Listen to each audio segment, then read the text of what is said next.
The Dogs headed down the highway, and they don't win too often down there, but there's been some sides winning this year, and you can tell with the Dogs from the very first minute that they're on. Yeah, you can, and they were brilliant last night. They won all over the ground. They were brilliant at a stoppage. I love their handball use in the wet. They were so clean. They gave themselves opportunity. They owned the ball in their first half. But Ugle-Hagan and Norton came to play, and a couple of Ugle-Hagan's goals, talking about jumper sales, he would nearly be the number one in the competition. He let one go, and sometimes you can exaggerate, but he let one go from outside 75 metres last night and put it through. And there was probably only 1,000 Western Bulldogs fans there, but you could hear every one of them. Let's have a look at their run home, because they're outside the 8 at the moment, as are Hawthorn, probably the two best informed sides in the competition, along with Sydney. So they do play Sydney. Got big games against Melbourne, Adelaide away, the Kangaroos and the Giants. How is that run home? Do they make finals? And if they do make finals, can they do some damage? Do you trust them, Kane? I don't know if I trust them fully yet, but the last 2 weeks goes a long way into saying yes. But then occasionally they can turn up like they did a fortnight ago against Port Adelaide, and you go, what is happening here? It's absolutely criminal that this team is in 9th position. Well, look at their forward line. It is absolutely stacked. The midfield is stacked. They've got the All-Australian ruckman. To have them in 9th position, and we're just starting to see it. And Lordo said they muck around at the start of the year, then Luke Beveridge finally picks his best team and they'll come home hard, which they will. So other than the Sydney game there, you'd think they win the last 4 and be in a really good position to qualify for finals, but once again, it won't be in the top 4. Now, unusually we got to see mud on an AFL venue yesterday. It was in one part of the ground there at GMHBA Stadium on the broadcast wing side of it. Izzy, you know the ground well. You trained and played on it regularly.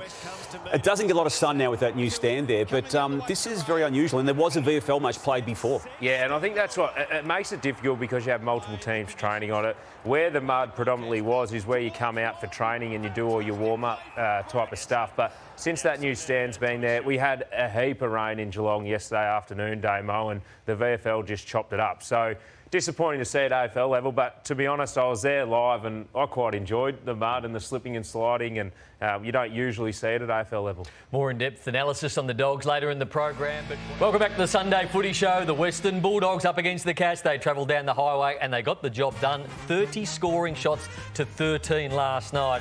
They were brilliant. They got the job done from the first minute, Isaac Smith. Yeah, they did. It was all the Bulldogs last night, and I thought Cody Waitman, Ned Richards really started the right. Bontempelli was really good. Treloar was great. Ugle-Hagan kicked 4 goals and got 3 of them late. They just hit the scoreboard. They won contested possession all night. They looked clean out of stoppage, and they really took it to Geelong last night. I thought it was a brilliant performance, and hopefully that can catapult them into the last 5 games of the season. Yeah, they outworked them through the midfield. I think that's where the game was won. We can talk about forwards all day long, but the midfield was where they beat up on Geelong. So it started with Adam Treloar. Treloar and Richards have been revelations this year with their form, and that has been a key to the turnaround in the latter part of the season. So, Adam Treloar, I've been critical of him, like a lot of people, to say, where does he take you? But to kick 3 goals, he's doing more forward, play 6 clearances, 9 score involvements. That's what you want to see.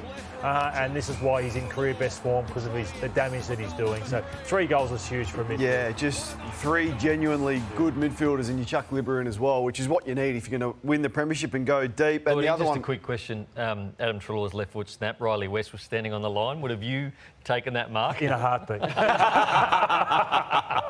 thought that was very generous from Riley West. I think we all would have. But Rory Lobb's been the other one, who I'm still not completely all in yet. Can't fully trust him, but all you can judge him on is his form in the last... I'm all in, Kane. You're all in. Yeah, I'm not... The move had to be done somewhere, whether it was him or Norton. It's been done, and Lobb now is a good player. I'm all in. All in, okay. I'm just not ready to trust him in big games and big finals yet, but he's taken 6 intercept marks, one of the best players on the ground. He was pretty good last week as well, despite being beaten early by Harry Mackay. But so credit to Luke Beveridge for identifying that as the move. No, Jones is there. What would he need to do for you to trust him? Stand up in big games. Yeah, I mean, that's so big he's played games, on Mackay last week, and he started poorly and got the job done. Jeremy Cameron for a fair bit last night. They're no mugs. It is Mackay and Jeremy Cameron. As I said, his last 3 weeks has been excellent. I just think the history of Rory Lobb's career would suggest that he's not fully trustworthy.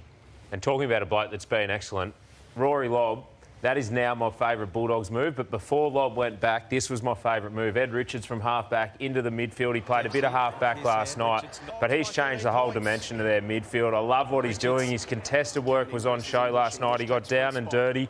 He had 29 disposals, 21 kicks, 5 clearances, 7 score involvements, but it was the 2 goals he added to his game as well. And this midfield is absolutely up and humming now, and they're a joy to watch. And even in the muddy conditions, they were still clean, they were slick. I loved their handball use, and that's probably where they got Geelong in the end. They were just cleaner, and they were able to own that forward half game. Lotto, you've closely monitored the career of Jamarra Ugle-Hagan. Do I sense in the past fortnight he's becoming the player that you want him to be and know he's capable of? The game against Carlton last week, followed up by the results last night. Yeah, I've been hard on him, Damo, I'll be honest with that, because I think as a forward, and say if you're a midfielder that gets 20 a lot, you got to push through the barriers and ask yourself and push yourself to levels to go, I want to be a 30 possession player, I want to be a 35, and it's doing things that other players won't do. And I thought Jamarra has been happy, or not happy, but he gets his 12 disposals, kicks his 2 or 3, and how much does he want to be comfortable with that?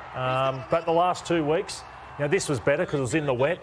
He worked hard and eventually broke down, the players that he played on, whether that's be Henry or whatever. But yeah, so like Kane, it's been 2 weeks, but I've loved what I've seen where he's pushed through the barrier, getting higher possessions and more goals. And Lordy, I was there last night. We didn't show any of the vision there, but he hit 6 or 7 packs last night and busted them open. He was throwing his body at everything. And what I thought was he set the tone early, which then allowed him to kick those goals late. So he was brilliant. Votes, was he in there? Yeah, Votes. No, he didn't. I wanted to squeeze him in, but we're only allowed to fit 4 players in the votes. I thought he was on par with Cody Waitman, but Cody Waitman got his work done early, and I love the stuff live off ball that he does to help the Western Bulldogs. But Rory Lobb, I thought, was the best man on the field with Adam Treloar, and Ed Richards, we just talked about him. He was brilliant as well.